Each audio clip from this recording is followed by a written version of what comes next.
میرا سوال شاہ صاحب سے ہے، کیا حضور کو غیب کا علم ہے؟ دیکھیے حضور علیہ الصلوۃ والسلام اللہ کے نبی ہیں. نبی وہی ہوتے ہیں جن کو اللہ رب العالمین جل وعلا غیب کا علم دیتا ہے اور وہ بندوں تک اللہ رب العالمین جل وعلا کی بات کو پہنچاتے ہیں.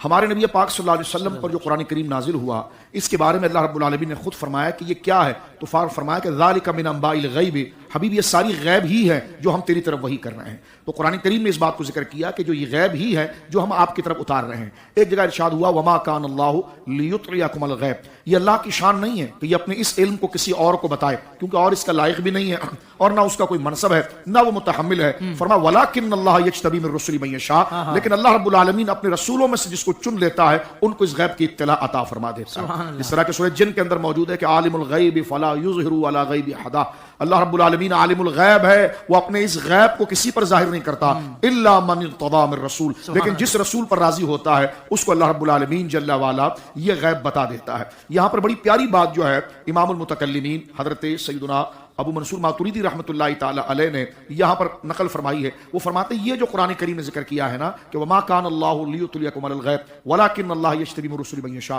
کہ اللہ کی یہ شان نہیں ہے کہ وہ کسی اور غیروں کو غیب پر مطلع کرے، لیکن اللہ جس رسول کو چنتا ہے اس کو غیب پر مطلع کرتا ہے. وہ کہتے ہیں یہ آیات بتا رہی ہے کہ علم الغیب آیات من آیات رسالتہ، فرمایا جہاں رسول کا رسول ہونا ہے اس کی دلیل کیا ہے، کہ اس کی دلیل یہی ہے کہ اللہ اس کو علم غیب عطا فرماتا ہے. کیا نبی علیہ السلام کے پاس غیب کا علم تھا؟ اگر تھا تو وضاحت کر دیں. علم غیب کے اوپر میری کئی ایک ویڈیوز ہیں. نبی کو اللہ تعالیٰ غیبی خبریں دیتا ہے، نبی کا مطلب بھی ہے اللہ کی طرف سے آئی ہوئی خبریں دینے والا، جتنا اللہ تعالیٰ انہیں بتاتا ہے. وما کان اللہ لیطلعکم علی الغیب ولکن اللہ یجتبی من رسلہ من یشاء، اللہ کی یہ شان نہیں کہ تمہیں غیب پر اطلاع دے، وہ اپنے رسولوں میں سے جسے چاہتا ہے چن لیتا ہے، ان کے ذریعے غیبی خبریں دیتا ہے. نبی کے لیے جو علم غیب نہیں مانتا نا وہ کافر ہے. ہمارا تو بنیادی عقیدہ ہی ہے کہ نبی کے پاس غیبی خبریں آتی تھیں. حضرت ابوبکر صدیق کو جو لقب صدیق ملا ہے، المستدرک للحاکم میں موجود، دلائل النبوہ کتاب میں موجود امام بیہقی کی، کہ جب لوگوں نے کہا کہ تمہارا ساتھی تو یہ کہتا ہے کہ راتوں رات وہ بیت المقدس گئے تھے جو 1 مہینے کی مسافت ہے اور واپس بھی آ گئے، انہوں نے کہا میں تو اس سے بڑی باتیں مان رہا ہوں کہ آسمان سے ان کے پاس خبریں آتی ہیں. تو غیبی خبریں ماننے کی وجہ سے ہی ہم انہیں صدیق کہتے ہیں.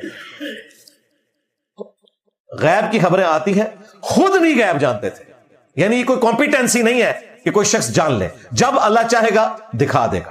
یہ عقیدہ ہے. بخاری میں آیا نبی علیہ السلام مسجد نبی میں بیٹھے ہیں، کئی 100 میل دور غزوہ موتا ہو رہی ہے، آپ کی آنکھوں سے آنسو رواں ہیں. آپ نے فرمایا میرے زید بن حارثہ کو شہید کر دیا گیا، میرے عبداللہ بن رواحہ کو شہید کر دیا گیا، میرے جعفر طیار کو شہید کر دیا گیا. اب مسلمانوں نے مشورے سے خالد بن ولید کو اپنا سبا سالار چن لیا. میں اللہ سے امید کرتا ہوں کہ اللہ تعالیٰ